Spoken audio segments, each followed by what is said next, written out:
Well, for more on this, we will speak now to Camila, political scientist who's joining us from Sao Paulo. Thank you so much for joining us, Camila. So Camila Rocha, excuse me, does this decision come as a surprise in your view?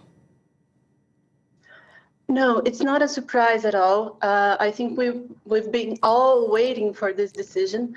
I think the surprise came when one of the justices, voted for not convicting Bolsonaro. This was really a surprise, but we knew that he would be convicted.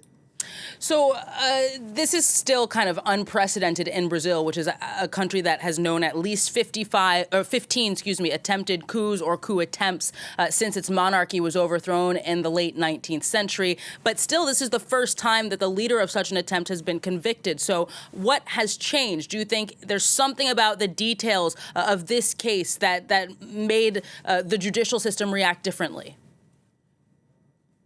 Yes, for sure. I think not only our country has a stronger democracy, but also I think there were more than enough proofs, more than enough evidence to convict Bolsonaro and his allies. Because, for instance, in 1964, when we had a coup d'etat, there were less evidences than what we have today, for instance.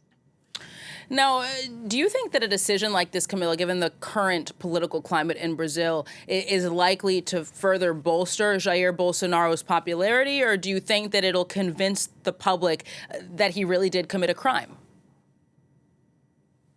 Well, this is difficult to answer right now because Bolsonaro indeed enjoys a very high popularity here in Brazil. So I believe that he will still have the support of many Brazilians. And it's important to say that many of them are very, very radical. So we can even expect some kind of violence due to the result of the trial.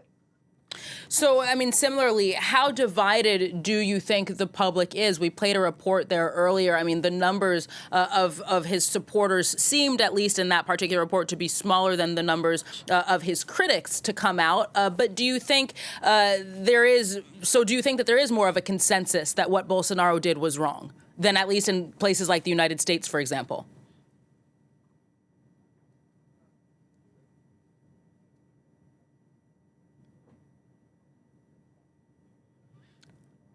Unfortunately, we lost political scientist Camila Rocha. We'll try and get her back later on in the program if we can. In the meantime, before we move on to our next story, this just in, Donald Trump has said that a suspect has been arrested in the killing of Charlie Kirk. We'll bring you more details on that as soon as they come in. In the meantime, Camila Rocha, I think, is back with us. Camila, can you hear me?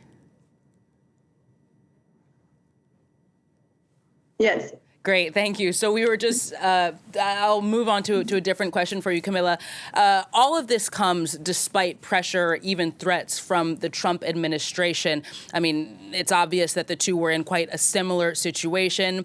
Bolsonaro now, the conclusion to his case, again, much different than Donald Trump's. We did hear Secretary of State Marco Rubio say earlier that the U.S. will be responding accordingly to what he described as a political witch hunt.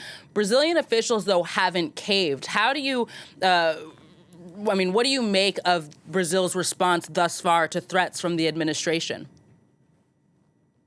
Well, I think till now, Brazilian officials have great responses to Donald Trump's administration.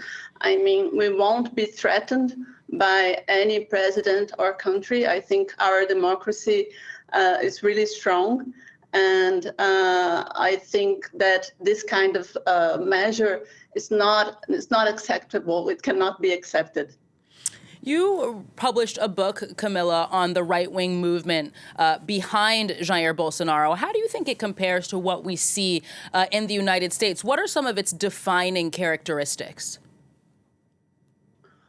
Well, I think in a way it's similar in the way that it's really, really radical and anti-democratic. But I think that in Brazil, we have a whole history of attempts against democracy, of military coup d'etats. And I think that that's the, let's say, special feature of Bolsonaro, because he has this strong connection to the military regime. And I think that differentiates him from Trump, for instance. And do you think that this ruling, I mean, again, Bolsonaro's team has announced that they plan to appeal it, of course, but in the meantime, do you think that this marks the end of Bolsonaro's political career? And as a follow-up question to that, are there any other public figures in Brazil of his same political persuasion that could follow in his footsteps? Yes, there are many figures that can follow his steps. For instance, Tarcísio de Freitas, the governor of São Paulo, and also Bolsonaro's wife, Michele Bolsonaro. Both of them are really, really strong figures here in Brazil. And I think probably one of them will be presidential candidates in the next elections in 2026. And I think that, unfortunately, Bolsonaro is still not dead politically, because he really has a strong support from many Brazilians. So I think we still have a very long way ahead of us. Camila Rocha, political scientist in Sao Paulo. That's unfortunately all we have time for. Thank you very much for joining us today. Thank you.